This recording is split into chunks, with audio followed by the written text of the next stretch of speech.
자, 우리 먼저 아멘으로 하나님을 함께 예배하겠습니다. 할렐루야. 자, 오늘도 데일리 처치를 통해 같은 말씀 나누는 분들 예수님의 이름으로 환영하고 축복해 드립니다. 자, 우리 먼저 2025년의 소망과 결단, 또 이제 마지막으로 또 고백하도록 하겠습니다. 다음 주부터는 고백의 멘트가 달라지게 될 거예요.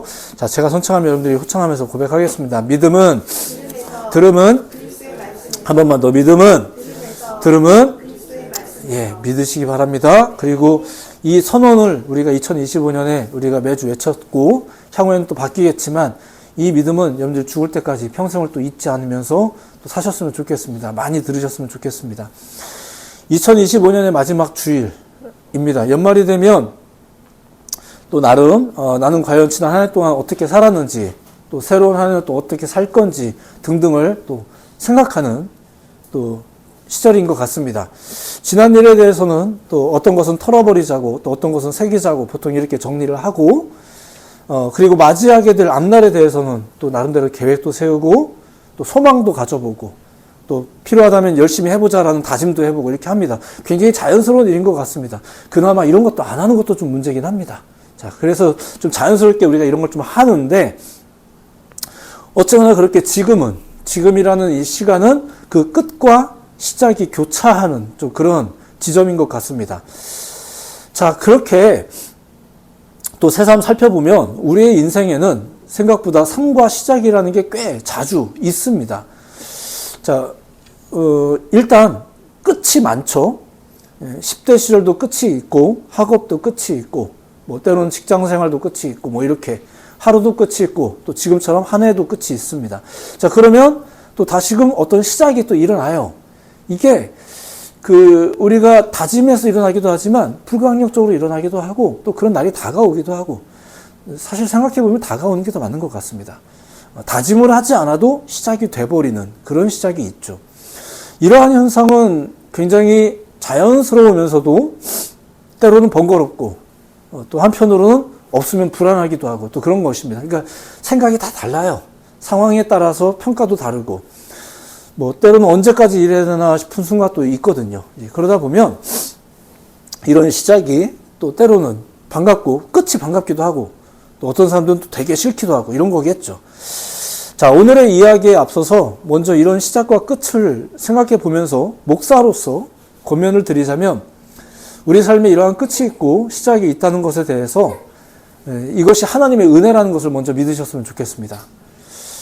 전도서에 보면 이런 말씀이 있습니다. 아마 들어보신 분도 있겠지만, 범사에 기한이 있고 천하 만사가 다 때가 있나니 날 때가 있고 죽을 때가 있으며 심을 때가 있고 심은 것을 뽑을 때가 있으며, 이렇게. 당연하지만 성경은, 전도서의 말씀은 우리 삶의 시작과 끝이 있다라고 명확하게 이제 이야기를 하는 겁니다. 다만 우리 삶의 시작과 끝이 생명뿐일까? 만약에 그렇다면 우리는 기회가 한 번밖에 없는 거예요. 굉장히 무서운 거죠. 자, 근데 그렇지 않아요. 다행히도 그렇지 않아요. 지금 읽어드린 이 전도서의 말씀 이후에는 이런 말씀이 계속 이어지거든요. 조금만 읽어드립니다. 죽을 때가 있고 치료할 때가 있으며, 헐 때가 있고 세울 때가 있으며, 울 때가 있고 웃을 때가 있으며, 슬퍼할 때가 있고 춤출 때가 있으며, 이 말씀이 계속 좀 더 이어집니다. 전도서의 저자는 인생의 여러 상황이 있음을 좀 이렇게 설명을 하는 거예요. 근데 이 상황을 설명할 때 이게 전부 다 모든 것에는 시작과 끝이 있다는 걸 전제하면서 이야기하는 거거든요. 울 때가 끝나는 거고, 웃을 때도 있는데 이 웃을 때도 끝날 때가 있거든요. 이러면서 이런 말을 전제로 하는 거예요. 자, 그리고 이런 상황에서 이러한 시작과 끝에 대한 평가는 뭐 다양하지만, 이런 상황에 대한 성경에 또 결정적인 이 증거가 또 있습니다. 들어보셨을 겁니다. 나는 알파와 오메가요, 처음과 마지막이요, 시작과 마침이라. 하나님 얘기하는 겁니다. 그 하나님이 그 모든 시작과 끝을 주관하는 분이다라는 증거가 성경의 증거라는 얘기예요. 모든 시작과 끝을 주관하는 하나님. 그리고 자주 말씀드리는 거지만, 내가 너와 함께 하겠다라는 말로 그 중간을, 영원한 동행을 약속하시는 예수님, 그리고 그런 모든 것을 아는 지식과 활력으로 또 삶을 살게 하는 성령님. 우리는 그런 성부, 성자, 성령님, 그 하나님을 믿는 믿음을 기반으로 하는 사람들이 이제 우리들인 거죠. 자, 그렇기 때문에 한 해의 끝자락에 도착한 지금, 또 새로운 시작을 고민해야 되는 지금, 하나님께 먼저 감사하자고 이제 이 이야기를 여러분들에게 먼저 선포해 드리는 것입니다. 하나님께 감사하고 또 하나님을 기대하는 여러분들 모두가 되시기를 예수님의 이름으로 축복해 드립니다. 믿음이 없으면 그냥 지금 약간 복잡하게 설명한 것 같지만 믿음이 없으면 그냥 이렇게 얘기하는 거예요. 왜 그걸 하나님께 감사하냐고 이렇게 하는 거죠. 그렇죠. 우리도 심지어 믿는 사람들조차도 그걸 왜 하나님께 감사하냐고 혹은 뭐 감사할 거 하나도 없다고 하는 분들이 가끔 계시는데 자 이건 믿음의 영역이기 때문에 자, 이건 믿음의 영역입니다. 그렇기 때문에 그에 대한 지식과 믿음은 이제 앞으로의 여러분들의 삶을 통해서 더욱더 가득해지시기를 예수님의 이름으로 또한 축복해 드립니다. 자, 근데 이제 믿음이 있다고 해서 이제부터는 우리가 좀 아는 부분입니다. 그렇다고 해서 우리의 삶에 고민이 없거나 또 삶이 마냥 이제 안전한 건 아니죠. 계속 우리는 고민을 해야 됩니다. 이유는 단순합니다. 우리가 미래를 몰라요. 모르는 것은 누구에게도 두려움이 됩니다. 심지어 과거는 좀 알죠. 근데 과거는 아는데 과거도 우리가 청산하는 것도 우리의 힘으로 안 돼요. 그러니까 우리는 미래도 몰라서 두렵지만 과거가 청산이 안 되는 것도 우리를 계속 올가매는 두려움이 돼요. 자, 우리는 어떻게 해야 될까? 계속 이것이 우리 가운데 고민일 수 있습니다. 우리는 왜냐하면 앞으로 계속 나아가야 되거든요. 내가 다짐을 하든 아니면 불가항력적으로든 내일은 와버리거든요. 감사한 일인 겁니다. 그렇기 때문에 우리는 현실적으로 이 고민이 사실은 불가피한 겁니다. 이게 뭐 믿는 사람만 하자 이런 게 아니라 사실은 누구나 해야 될 문제, 누구나 해야 될 고민이 있습니다. 어떻게 나아가야 될까라는 거예요. 뭐 나름 다 하죠. 나름 다 합니다.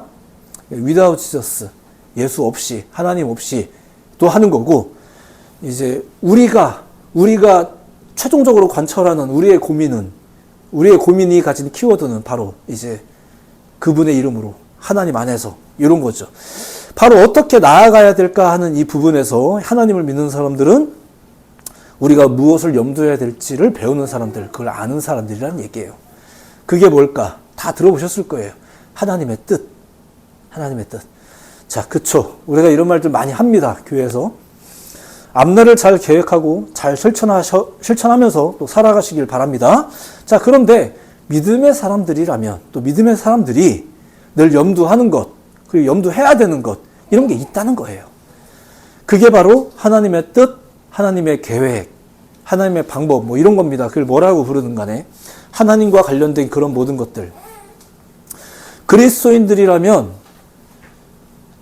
그리스도인들도 고민합니다. 다시 말씀드리지만. 근데 그들은 자신들의 고민을 아주 자연스럽게 이 지점으로 귀결을 하는 거예요. 하나님의 뜻, 하나님의 계획. 아, 하나님은 나에게 이런 뜻이 있구나. 나는 그 뜻대로 살아가야 되는가? 뭐 이런 고민들. 하나님의 뜻을 위해서 살아가야겠구나. 라는 결단 등등. 이렇게. 자, 그런데 성경의 기록에 따르면 그 하나님의 뜻이라는 것이 우리의 뜻과 다르다는 게 이제 오늘 이야기의 출발점입니다. 자, 고전적인 이야기 하나만 들려드릴게요. 오늘의 이야기와 관련이 좀 있다고 생각되는데, 그 아메리카 대륙을 발견한 게 누구죠? 스페인의 탐험가, 콜럼버스. 다 잘 아실 거라 생각합니다. 그 이야기도 다 아실 거라 생각하는데, 그 사람이 원래, 새로운 대륙을 발견하겠다, 이렇게 하면서 간 게 아니라, 원래 인도와의 교역을 위해서 인도로 가는 중이었다는 건 아시죠? 인도로 가려고 했던 거예요. 근데 이제 육로로 못 가는 거죠. 당시에 그 오스만 제국이 그 중간의 땅, 그 육로를, 실크로드 경로를 이제 주관하고 있었는데 그 허락을 안 해주니까 또 거기 가려면 이제 위험도 있고 돈이 많이 드니까 어쩔 수 없이 이제 해상으로 돌아가는 거예요. 그것도 사실 위험하니까 사람들이 막 말렸는데 이 도전의식이 강한 사람, 잠시 후에 이야기하겠지만 콜럼버스는 믿음이 좋았거든요. 그 사람이 나름대로 믿음을 발휘해서 또 열심을 내면서 그 해양 항로로 출발한 겁니다. 당시에 또 나름 이제 지구 구체설이 일반화되어 있었습니다. 지구가 둥글다. 근데 이제 어떤 책에 보면은 당시 사람들이 지구를 사각형이라고 알고 있었고, 그런데 이제 콜럼버스는 용감하게 그 지도 가장자리 바깥으로 나가서 아메리카를 발견했다, 뭐 이렇게 하는 심지어 책들이 여전히도 존재하던데, 이건 아메리카를 발견한 그 대단한 콜럼버스를 이렇게 우상화하다 보니까 과장되고 만들어지는 이야기고요. 사실 그 시절에 이미 지구가 둥글다는 건 대부분 다 알고 있었습니다. 콜럼버스도 알고 있었죠. 근데 이제 그에게는 그 지식과 더불어, 그 고급 지식과 더불어 이제 한 가지 신념이 발동을 했던 거예요. 그게 뭐냐면은 서쪽으로 계속 가면 동쪽이 나타날 거다. 요거. 예. 그때 당시에는 획기적인 거 아니겠습니까? 이러한 아주 선진 지식과 선진 어떤 그 진보된 사상을 가지고 그가 그 여행을 시작한 거예요. 자, 그런데 방향은 나름대로 잘 알았죠. 정보도 틀리지 않았고요. 근데 그가 잘못 생각한 거 하나가 있었어요. 그게 뭐냐면은 지구가 생각보다 컸어요. 그게 이제 그때 당시로서는 굉장히 문제였거든. 아무리 가도 인도가 안 나오는 거예요.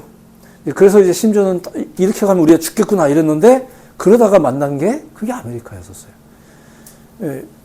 사실 그는 죽을 때까지 자기가 도착한 곳이 인도의 일부라고 믿었다고 해요. 그래서 거기서 만난 토착민들을 인디안이라고 부른 거잖아요. 인디언. 자신의 뜻을 이루기 위해 용감하게 여정을 시작했어요. 나름 선진 지식도 가지고 있었고 그에 따른 자기의 전략도 가지고 있었고 그랬습니다. 근데 자기 생각보다 지구가 컸어요. 이 세상이 내가 생각한 그 세상이 아니에요. 나는 나름 다 계획을 짰지만 내가 생각한 대로의 내일이 아니에요. 자, 그가 그 여정을 시작했을 때 자신의 일기에 뭐라고 썼는지 아세요? 사람들은 나를 조롱했지만 성령께서 감동을 주셔서 나는 이 여정을 시작할 수 있었다. 이렇게. 그는 독실한 카톨릭 신자였었습니다. 남들이 뭐라고 해도 자신이 하는 그 항해에 대해서 이 여정이 하나님이 부여하신 거룩한 사명이라고까지 그는 믿었습니다.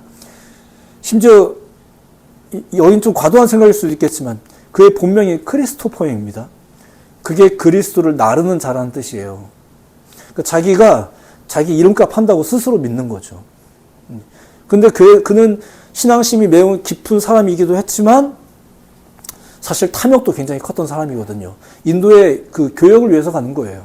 황금과 이제 좋은 비단들이 그곳에 많이 있으니까 그 무역을 위해서 원래 가려고 했던 건데 근데 그러다가 중간에 엉뚱한 땅에 도착했잖아요. 근데 그 땅에서도 이제 또 나름대로 엄청난 걸 발견하지 않겠습니까? 그러다 보니까 실제로 그는 아메리카 원주민들을 기독교로 개종시키려고 하는 한 영혼으로 보기도 했지만 동시에 금을 캐기 위한 노동력으로 봤거든요. 이런 게 좀 이해상충이겠죠. 오늘날 역사의 평가가 그러다 보니까 조금씩 바뀌긴 합니다. 그의 신대륙 발견은 사실 인류사적으로 본다면은 별로 그렇게 좋은 일만은 아니었었어요. 결정적으로 보자면은 당시에 면역력이 없었던 그 아메리카의 원주민들이 이제 그들에게 유럽의 전염병이 전해지는 바람에 심지어 그 땅의 90%의 사람이 죽기까지 했다고 합니다. 그게 콜럼버스의 배를 통해서였다고 해요. 아무튼 이런 또 나름대로의 그늘진 이야기가 있죠. 자, 우리가 이러한 역사의 평가를 보면서 의문이 들 수 있는 거죠. 이게 정말로 성령께서 그에게 부여하신 여정이고 역사였던가, 이런 것들. 이게 가뜩이나 믿는 사람들끼리 둘러앉아서 괜한 시비 같지만 사실 이게 오늘날 우리들이 둘러앉아서 해야 될 고민이란 얘기예요. 이게 맞나?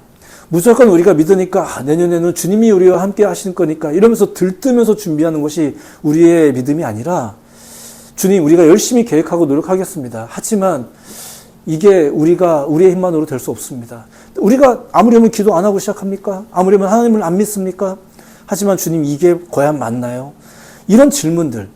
이러한 질문은 그냥 열심히 살려는 사람들 발목 잡으려는 게 아니라 가뜩이나 믿음도 적은 사람들 더 혼란스럽게 만들려는 게 아니라 이게 바로 하나님의 뜻으로 살아가기 위한 과정 같은 질문이란 얘기예요. 이 질문이 오히려 없으면 우리들의 믿음이 크게 혼란스러워지죠. 우리가 생각하는 그 믿음, 아무런 의심하지 않는 믿음, 오히려 그 믿음 가지고 있다가 걸려 넘어지는 분들이 얼마나 많은데요. 나을 줄 알았는데 안 낫고, 잘 될 줄 알았는데 여전히 어렵고, 이런 일들 경험하면서 하나님 진짜 계신가? 이렇게 의구심에 빠지고, 나한테 믿음을 강요했던 사람들은 침묵하고, 이럴 때 우리가 얼마나 많은 사람들이 넘어져요. 그게 정말로 믿음이었을까? 사실 그렇지 않죠. 하나님의 뜻이라는 게 있습니다. 그걸 알아가기 위한 우리의 질문과 우리의 발걸음이라는 게 있어요. 그게 중요한 거죠. 사람들은 정말 열심히 내일을 꾀합니다. 기왕이면 발전적이고 기왕이면 좋은 결과를 꾀하면서 앞으로 나아가는 거죠. 이상한 일은 아닙니다. 그런데 오늘날 우리가 보는 세상과 현실은 어떤가? 그렇죠. 뭔가 아슬아슬하고 모든 게 좀 위협적입니다. 그러다 보니까 오늘날이야말로 한 치 앞도 내다볼 수 없다는 말이 잘 어울리는 그런 시대가 아닌가 싶습니다. 성경의 이야기가 그래요. 성경은 역사책은 아니지만 신앙의 이야기가 전개되면서도 희한하게 성경이 보여주는 것은 점점 나빠지는 듯한 인류사예요. 도대체 왜 그런 걸까? 그게 이제 현실적인 사람의 역사겠죠. 자, 그러면서도 성경에는 이 메시지가 역시 계속 병행이 됩니다. 뭐냐면은 늘 변함없이 전능하신 하나님, 그 하나님이 일하고 계시다는 것, 또 그분의 관점이라는 것이 있다는 것, 이걸 계속 소개하죠. 그리고 그분이 하신 일들도 그래도 소개해 줍니다. 그게 하나님의 역사예요. 사람의 역사라는 게 있고 하나님의 역사가 있어요. 그 차이는 뭔가요? 일단 너무 다르다는 거예요. 이에 대한 대표적인 말씀 많이 들어보셨죠. 이는 내 생각이 너의 생각과 다르며 내 길은 너의 길과 다름이니라. 여호와의 말씀이니라. 하늘이 땅보다 높음 같이 내 길은 너희의 길보다 높으며 내 생각은 너희의 생각보다 높으니.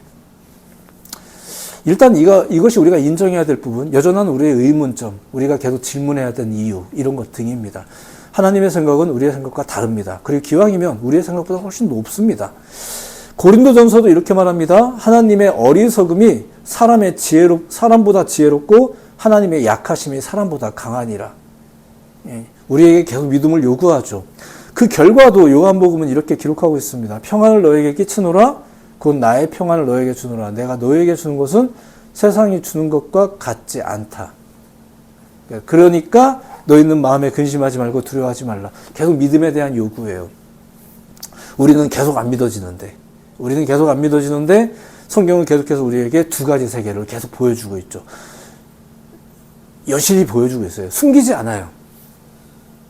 이걸 믿자는 게 오늘의 결론이지만, 자, 이제 오늘 본문 이야기를 조금만 더 보겠습니다.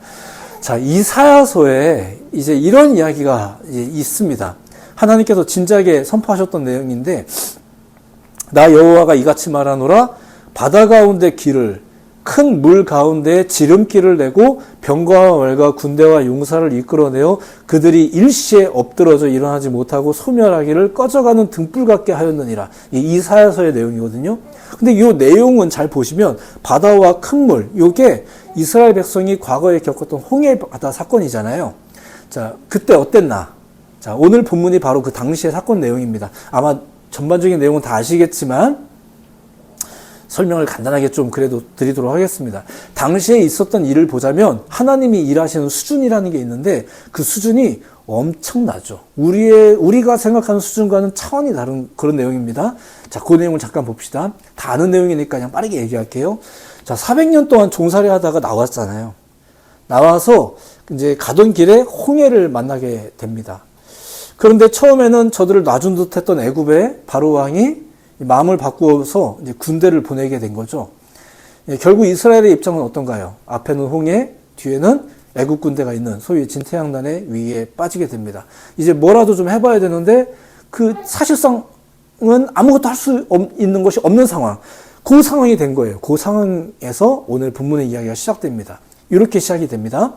좀 신화적인 내용이긴 해요. 19절. 이스라엘 진 앞에 가던 하나님의 사자가 그들의 뒤로 옮겨가매 구름 기둥도 앞에서 그 뒤로 옮겨. 그러니까 앞에서 이끌던 하나님의 사자가 이제는 뒤로 옮겼습니다. 그리고 20절. 애굽진과 이스라엘 진 사이에 이르러 서니 저쪽에는 구름과 흑암이 있고 이쪽에는 밤이 밝음으로 밤새도록 저쪽이 이쪽에 가까이 못하였더라. 어디가 저쪽이고 어디가 이쪽인지 잘 모르겠지만 구름과 흑암, 밤, 그러니까 아무튼 다 어두워요. 다 어두운데 그럼에도 불구하고 저쪽과 이쪽에 가까워지진 않아요. 왜요? 중간에 보호하자가 있으니까. 그렇게 위치를 옮겨서 애굽을 가로막으면서 이스라엘을 보호하는 거죠. 그러니까 우리가 믿고 행하기만 한다면, 사실은 이 여정을 시작만 한다면 하나님이 우리 앞에서 이끄시고 또 우리 뒤에서 보호하시고 지키신다는 것을 믿으시기 바랍니다. 물론 그래도 불안하죠. 물론 그래도 불안해요. 우리의 불안을 누가 말립니까? 그래서 이제 웅성거립니다. 일단 다행이다 싶기도 하지만 앞으로는 어떻게 해야 되나, 가란 얘기야 말란 얘기야, 여기서 정착하란 얘기야, 어떻게 되는 거야, 이런 생각이 들겠죠. 오늘날의 우리식으로 이제 생각을 해보자면, 나름대로 건설적이고 발전적으로 생각해 본다면, 이 위기를 좀 벗어나 봐야 될 텐데, 우리가 할 수 있는 최상의 시나리오는 어떤 거가 있을까요? 그 애국 군대가 자발적으로 물러가거나, 혹은 어디선가 갑자기 저 멀리서 이제 수평선에서 배들이 나타나서 우리를 실어 날라주든가, 뭐 이런 정도가 아닐까. 그게 뭐 우리가 할 수 있는 최선의 상상이 아닐까. 뭐 그나마도 그게 그들이 할 수 있는 건 아니잖아요. 이런 상황. 뭐 설마니 거기 있던 뭐 어느 누군들 바다가 갈라질 거라는 생각을 누가 했겠습니까? 우리의 생각의 범주에 있지 않습니다. 자, 근데 그 이야기가 어떻게 끝났는지 우리가 너무 잘 알죠. 21절 후반부에 보면 물이 갈라져 바다가 마른 땅이 된지라. 이 방법은 아무도 생각하지 못했을 겁니다. 전혀 과학적이지 않죠. 그러다 보니까 역사는 이걸 증명할 방법이 없다고 말합니다. 그리고 더군다나 이제 자신의 실패를 기록하지 않는 이집트 문명의 그 특성상 홍해에서 자기네 군대들이 이렇게 다 몰사당한 이야기들을 저들은 자기의 역사에 기록하지 않습니다. 그런데 다른 중동의 역사서에 따르면 이집트에서 넘어온 어떤 소수 민족이 가나안을 점령했다는 이야기가 역사서에 버젓이 기록되어 있거든요. 자, 그러니까 여전히도 홍해를 갈랐네 마네 이런 얘기를 그래 뭐 못 믿는다고 칩시다. 그렇다 하더라도 애굽에서 출발한 이스라엘이 가나안을 향해서 계속 앞으로 나아간 건 분명하잖아요. 그렇죠? 하나님의 개입하심을 역사가 설명하지 못하기 때문에 침묵하고 있어요. 하지만 그걸 설명하고 있는 성경이 있잖아요. 그러면 이 성경의 이야기를 우리가 좀 들어볼 필요는 있겠죠. 그리고 그 기록에 따르면 누가 그걸 이뤘냐 이거예요. 그게 하나님.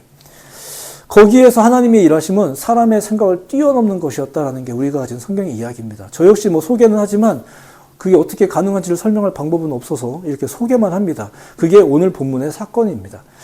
그런 하나님을 믿자는 것, 그런 하나님을 믿는 믿음으로 살자는 게 우리 신앙이란 얘기예요.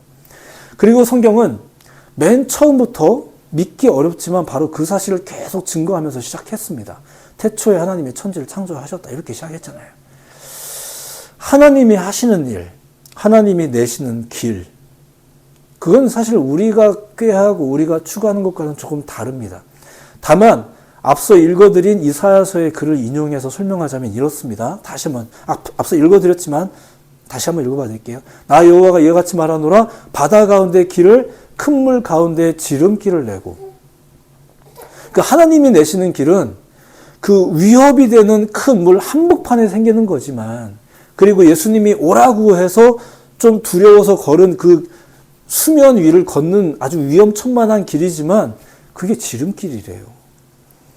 그러니까 성경에는 믿음이 아니고서는 이해할 수조차 없는 그 하나님의 뜻에 따르는 여정과 길과 그런 종류의 길과 그에 관련된 이야기가 무수히 등장합니다. 심지어 성경의 핵심 주제인 믿음도 하나님을 소개한 다음에 바로 등장하죠. 그게 아브라함, 믿음의 조상 아브라함 이야기 아닙니까? 주제를 놓고 보자면 믿음의 이야기가 성경의 초반에 등장해요. 그리고 그 이야기 앞에는 뭐가 등장해요? 하나님이라는 존재와 그분의 우리를 향한 아주 원초적인 명령들, 율법이죠. 우리가 율법이라고 부르는 것들, 사실 제가 가끔 이야기하는 진리는 단순합니다 라고 말하는 그 단순한 이야기들이 그 앞에 다 등장하고, 그리고 바로 등장하는 게 믿음 이야기예요. 그 믿음은 우리에게 논리와 합리를 설명했던 게 아니었었어요. 무엇부터 시작해요? 고향을 떠나라부터 시작이었죠. 낯선 곳을 향해서 떠나는 사람 이야기부터 시작하는 거예요. 앞날을 모르고 걷는 사람의 이야기. 하지만 하나님이 함께 걸었고, 그러면서 하나님을 믿는다는 게 이런 거구나라는 것을 보여주는 사람의 이야기가 우리가 가진 성경의 초반의 레파토리입니다. 우리는 앞날을 미리 알고 걷고 싶어 하지만 하나님은 우리가 믿고 걷기를 바라시는 거예요. 그러니까 이 이야기를 우리가 평생 듣는 거겠죠. 교회는 평생 그 얘기를 하는 겁니다. 말씀을 정리하겠습니다. 너무너무 뻔한 말씀의 정리인 것 같습니다. 그럼 우리는 무엇을 믿는가? 하나님 믿는 거죠. 하나님 믿는 거예요. 당연하지만 또 새기는 겁니다. 말씀을 통해서 이제 우리가 하나님의 생각과 우리의 생각이 다르다는 것도 배워가고, 도리어 더욱 하나님을 의지하는 법을 우리가 배워나가야 된다는 것. 그게 이제 믿음의 여정이라는 것을 우리가 배워가는 것입니다. 한 번 들으면 또 금방 까먹으니까 꾸준히 예배함을 통해서 말씀과 성령의 도우심을 우리가 받으면서 사는 것. 그게 이제 믿음의 삶인 거죠. 어떻게 내년을 준비하고 계실까? 이런 생각을 합니다. 뭐 다 있을 거라 생각합니다. 그게 뭐든 간에 여러분의 그 준비에 하나님을 가장 선두에 세우셨으면 좋겠습니다. 이건 권면 이상의 의미이기 때문에 그렇습니다. 왜 그런지는 이제 꾸준히 예배함을 통해서 우리가 알아가면 되는 거고요. 때로는 앞뒤로 가로막히는 듯한 삶의 고난도 있겠지만, 뭐 예전에 좀 멋진 이야기인 것 같아요. 그럴 때는 고개를 들어서 하늘을 보시면 됩니다. 이렇게. 두리번거리기를 그만두시고 고개를 드는 연습을 하는 거죠. 그게 계속해서 우리가 예배를 통해서 하는 일들입니다. 홍해에 그 마른 땅이 드러났다고 했잖아요. 그래서 거기를 걸었다고 하잖아요. 근데 그 마른 땅을 걸었던 사람들이 40년 후에는 어떻게 변하는지 아세요? 요단강을 건널 때 비슷한 일이 생겼잖아요. 근데 그들이 요단강을 건널 때는 아직 물이 흐르고 있을 때 거기 발을 들여놓습니다. 이런 게 이제 성장했다라고 하는 거겠죠. 이제 다행히도 그때 요단강을 건널 때에도 위에서부터 물이 끊기는 신기한 역사가 또 있긴 있었습니다. 자, 어쨌거나 비슷해 보이지만 성도들의 믿음이 어떻게 달라지는지를 이제 또 성경이 보여주고 있습니다. 마른 땅을 보여주십시오. 그러면 걷겠다 하는 일들도 이제 필요하겠죠. 근데 어느 순간에는 물이 여전히 흐르고 있는데도 발을 내딛어야 할 때가 있는 거죠. 믿음의 여정이라는 게 있다는 얘기입니다. 처음엔 확실히 보여줘야 앞으로 나아갔는데 이제는 물이 흘러도 나아가는 사람들, 그게 믿음의 성숙이 아닐까. 그렇게 또 걸어 나가시는 여러분들 모두가 됐으면 좋겠습니다. 그냥 아둥바둥 걸어 나가는 게 아니라 성장해 나가는 거죠. 그리고 이제 걸음걸이만 봐도 당당하게 걷는지 아니면 머뭇거리면서 걷는지 이게 보이는 거죠. 믿음 생활도 마찬가지란 얘기예요. 그런 여러분들의 믿음의 여정과 또 성숙이 있기를 소망해 봅니다. 믿음으로 살면서 또 더 성장해 가는 여러분들의 2026년이 되시기를 2025년의 마지막 자리에서 응원하면서 예수님의 이름으로 축복해 드립니다. 기도하겠습니다.